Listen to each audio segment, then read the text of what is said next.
역대상 24장 31절입니다. 역대상 24장 31절의 말씀 함께 합독합니다. 이 여러 사람도 다윗 왕과 사독과 아히멜렉과 제사장과 레위 우두머리 앞에서 그들의 형제 아론 자손처럼 제비 뽑혔으니 장자의 가문과 막내 동생의 가문이 다름이 없더라. 아멘. 다윗 시대에 있었던 일들이 쭉 지금 기록되어지고 있습니다. 그 가운데 오늘은 제사장과 레위인을 반열로 나누어서 사역의 질서를 세우는 장면을 우리가 보게 되는데요. 오늘은 순종의 자리라는 제목으로 본문의 말씀을 함께 나누도록 하겠습니다. 다윗이 지금 제사장 질서를 다시 세우기 위하여서 여러 사람들을 각자 역할에 맞게 세우는 장면이 쭉 이어집니다. 하나님께서 기뻐하시는 질서와 공정함을 회복하기 위해서 다윗이 지금 이러한 일들을 하고 있습니다. 오늘날 우리 교회 안에도 종종 직분의 질서가 흐려지거나 인간적 계산이 개입되는 그런 현실을 보게 되는데요. 다윗 시대에 지금 제사장 직분과 또 레위인들이 섬기던 자리를 지금 바로 세우기 위하여서 하는 그런 절차를 본 것입니다. 다윗이 지금 하고 있는 이 일은 행정 절차를 처리하는 것이 아니라 지금 성전을 건축할 것을 염두에 둔 상태에서 하고 있는 신앙적 결단입니다. 하나님의 방식으로 하나님의 일을 하기 위한 방법입니다. 그래서 24장의 전반부가 아론의 자손, 그러니까 제사장 계열을 제비로 정하는 장면이 나오고, 그리고 31절은 레위 자손들도 역시 같은 방식으로 반열을 나누었다, 이렇게 설명을 하면서 오늘 우리가 본문에서 본 것은 장자의 가문과 막내 동생의 가문이 다름이 없더라, 이렇게 끝나는 것입니다. 저는 이 마지막 문장이 마음에 많이 남았습니다. 장자의 가문과 막내 동생의 가문이 다름이 없더라. 이 말씀은 하나님 앞에서 나이도 가문도 순서도 기준이 되지 않았다라고 하는 것을 말씀하고 있는 것입니다. 이 모든 일을 직분을 세우는 데 있어서 하나님께 맡기는데 그 맡기는 방식이 제비 뽑는 것이고, 거기에는 우리 인간들이 우열을 정할 때 사용하는 방식들이 고려되지 않았다라고 하는 것입니다. 인간이 정하지 않고 하나님이 정하셨습니다. 물론 이제 오늘날 관점에서 보면 이 제비 뽑는 것은 우연에 맡기는 게 아닌가 이렇게 생각이 될 수 있습니다만, 성경에서는 종종 이렇게 하나님의 뜻을 묻기 위해서 제비 뽑는 방법을 사용했었습니다. 가나안 땅을 나눌 때에도 이스라엘 백성들이 가나안에 들어가기 전에 가나안 땅을 나눌 때도 제비를 뽑습니다. 그래서 여호수아가 땅을 분배하는 장면에서도 제비 뽑는 장면이 나오기도 하고요. 그리고 사도행전에서도 가룟 유다로 인하여서 이제 예수님의 12 제자의 자리 중에 하나가 비게 되었을 때 새롭게 그 자리를 채우기 위한 사람을 뽑을 때에도 제비로 뽑는 것을 보게 됩니다. 이것이 단지 우연에 맡긴다, 운에 맡긴다 이런 의미가 아니라 하나님께서 이 일을 주관하고 계신다라고 하는 믿음 안에서 인간의 계산을 배제하고자 하는 그런 태도인 것입니다. 하나님께서 하시는 방법이라고 믿고 성경의 사람들이 그렇게 해왔던 것이죠. 다윗도 마찬가지입니다. 하나님의 일을 하는 데 있어서 왕의 의견이 반영될 수도 있잖아요. 그러니까 그것을 배제하고자 하는 것입니다. 자기 생각이나 정치적인 판단에 의해서 사람을 세우는 것이 아니라 하나님의 방식을 통해서 일을 하기를 원했던 것이죠. 오늘날 대부분의 교회들은 이런 절차로 투표라고 하는 민주적인 방법을 사용하고 있습니다. 물론 과거와 현재 하나님의 뜻을 묻는 방법 자체는 바뀌긴 했습니다만 그 의미는 여전히 동일한 것입니다. 그 본질에는 여전히 인간의 욕심을 배제하고 하나님의 뜻을 구하고자 하는 데에 있는 것이죠.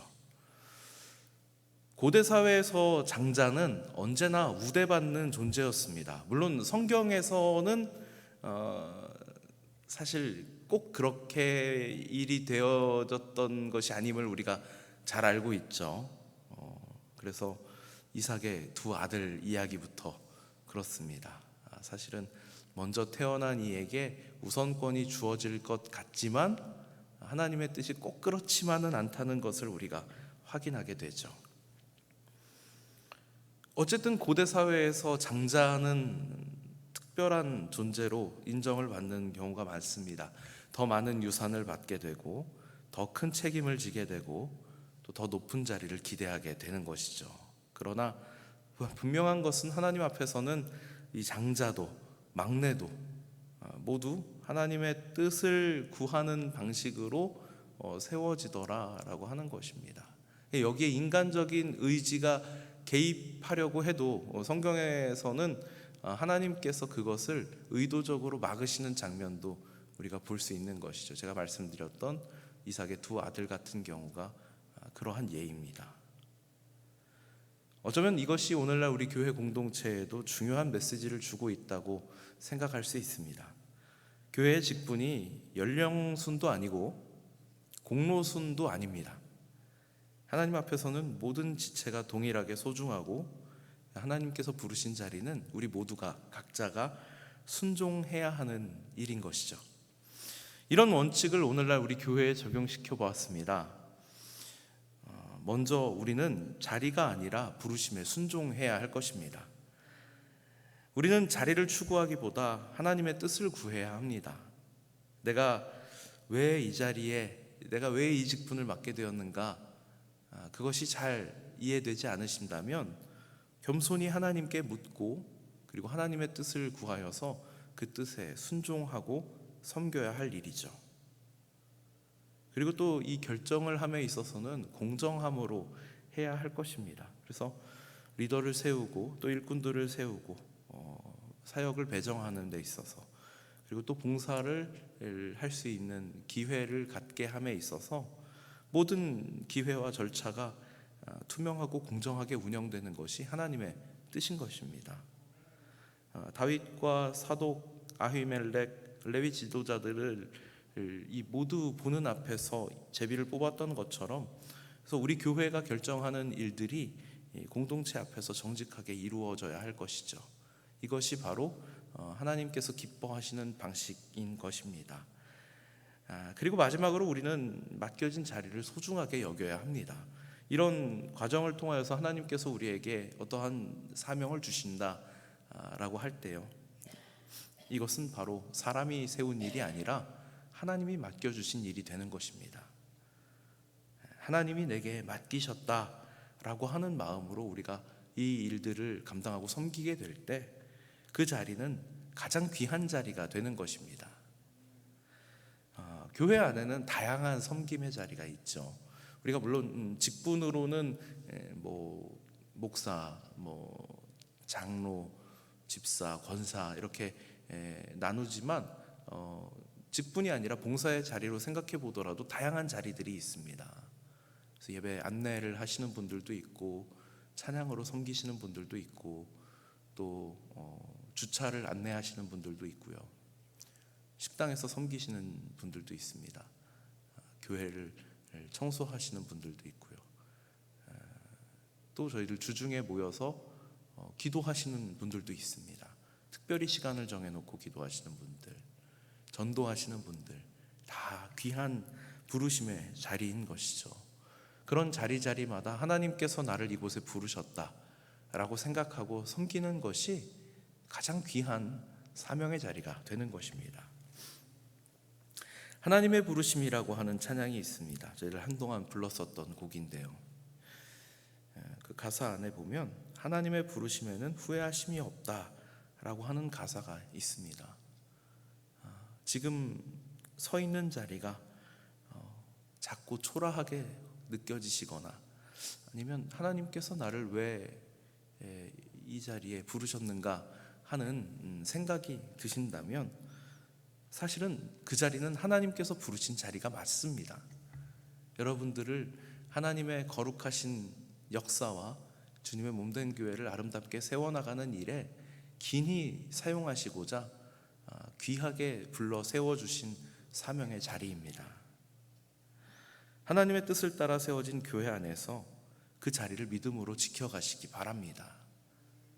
혹여 여러분들이 지금 맡고 있는 자리가 마음에 안 드시더라도 그것이 나의 부르심의 자리이다, 사명의 자리이다, 이렇게 생각하시고 하나님의 뜻을 겸손하게 구하면서 순종하신다면 어쩌면 하나님께서 그것을 더 기쁘게 받으실 수도 있습니다.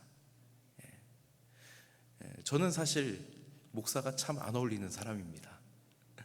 종종 제가 그런 이야기를 해요. 정말 내가 이 자리에 정말 어울리는 사람이었다면 어쩌면 이 일을 함에 있어서 기쁨과 감사가 넘쳐나고 또 정말 난 참 목사 체질이다, 이런 생각이 드는 사람이었다면 어쩌면 하나님께서 나를 이 자리에 부르지 않으셨을 것 같다, 그런 생각을 하게 됩니다. 그런 표현도 종종 제가 하게 됩니다. 제 친구들도 가끔 그런 얘기를 합니다. 야, 네가 목사를 하다니 참 별일이다. 그럼 제가 그러게 하나님께서 정말 안 어울리는 사람을 그 자리에 세우셨다, 이렇게 이야기를 하거든요. 그렇습니다. 제가 존경하는 어떤 은퇴하신 연로하신 목사님께서 최근에 젊은 청년들을 만나가지고 이제 말씀 전해주시고 또 질문하고 대답 듣는 그런 시간이 있었는데요, 이제 영상으로 보았습니다. 근데 그분도 80이 거의 가까운 분이신데 그분도 그런 말씀을 하시더라고요. 자기가 평생을 살면서 내가 기쁘고 감사한 일들은 정말 손으로 꼽을 만하고 늘 나도 힘들고 괴롭고 하나님께 투정 부려야 했고 그랬었다, 그렇게 말씀하시더라고요. 어쩌면 우리를 부르신 자리가 다 그런 자리일 수 있습니다. 지금 여러분들이 계신 자리가 꼭 내 마음에 맞지 않더라도 이곳이 바로 하나님이 나를 불러서 나를 겸손하게 하시고 나를 사용하셔서 하나님 영광 받으시기 원하시는 자리이구나, 그렇게 생각하시면서 섬기신다면 정말 하나님께서 큰 기쁨으로 여러분의 순종과 섬김을 받아주실 줄 믿습니다. 하나님의 공정함은 우리가 마땅히 순종해야 할 거룩한 기준입니다. 하나님은 공정하신 분이시고 거룩하신 분이시죠. 오늘 우리가 하나님의 이 공정한 섭리 안에서 자리를 맡은 사람들이라는 생각을 가지시기 바랍니다. 이 직분은 나의 뜻이 아니라 하나님의 뜻에 따라 세워진 자리입니다. 우리의 자리와 사역이 결국 교회를 통해서 하나님 나라를 세우기 위한 것이고, 우리 각자가 그 맡은 자리에 충실할 때 교회는 주님의 몸으로 온전하게 세워질 것입니다. 오늘 이렇게 다윗이 제사장과 레위인들을 그 반열에 따라서 세우기 위해 공동체를 모으고 그 안에서 제비 뽑는 장면을 통해서 우리는 어떤 사역이든 어떤 역할이든 그 자리가 바로 하나님께서 세우신 자리라고 하는 이 원리를 확인하였습니다. 여러분, 우리도 마찬가지입니다. 어떤 사역이든 어떤 역할이든 이 자리는 하나님께서 세우신 자리이고, 우리가 순종하는 마음으로 받아 감사함으로 감당할 때 하나님 영광 받으시고 주님의 몸된 교회가 아름답고 든든하게 세워질 줄 믿습니다. 기도하겠습니다. 하나님 아버지, 감사합니다. 오늘 다윗이 성전 건축하는 일을 마음에 품은 채 하나님의 일을 맡을 사람들을 세우는 과정을 확인하였습니다. 그 안에는 인간의 계산이 배제되었습니다. 나이의 많고 적음이 또 가문이 또 순서가 기준이 되는 것이 아님을 확인하였습니다. 저희를 부르시고 저희를 세워주셔서 주님의 몸된 교회와 예배를 섬기는 일에 사용하실 때에도 하나님께서는 나이나 또 출신이나 또 먼저 믿고 나중 믿음을 순서로 삼으시지 않으셨음을 확인합니다. 이 모든 일이 마치 우연처럼 일하시는 하나님의 섭리 안에서 지금까지 이루어져 왔음을 고백합니다. 하나님, 저희를 세워주신 자리자리마다 하나님 영광 받으시기를 저희도 원합니다. 맡겨주신 사명의 자리가 하나님 순종하는 자리 되게 하여 주시고, 하나님 힘들거나 때로는 나와 맞지 않는다고 여겨질 때에도 겸손히 하나님의 뜻을 구하는 것으로 하나님 영광 받아 주시고 주님의 몸된 교회가 아름답고 든든하게 세워질 수 있도록 은혜를 베풀어 주시옵소서. 이 새벽 시간 저희를 불러주시고 은혜 베풀어 주시기를 기뻐하시는 하나님, 나올 때 빈손으로 나오지 않게 하시고 구별하고 준비하여 하나님 앞에 드리게 하심을 감사드립니다. 드린 모든 손길들을 기억하여 주시고 특별히 하나님과 겸손하게 동행하는 삶으로 하나님 크신 은혜를 베풀어 주시어서 저희들 삶이 늘 하나님을 찬양하며 영광을 돌려드리는 삶이 될 수 있도록 인도하여 주시옵소서. 오늘 하루도 주신 말씀을 붙들고 믿음 안에 거하며 순종하는 삶을 사는 저희들 되게 하여 주실 줄 믿고 감사드리며 우리 구주 예수 그리스도 이름으로 기도드리옵나이다. 아멘.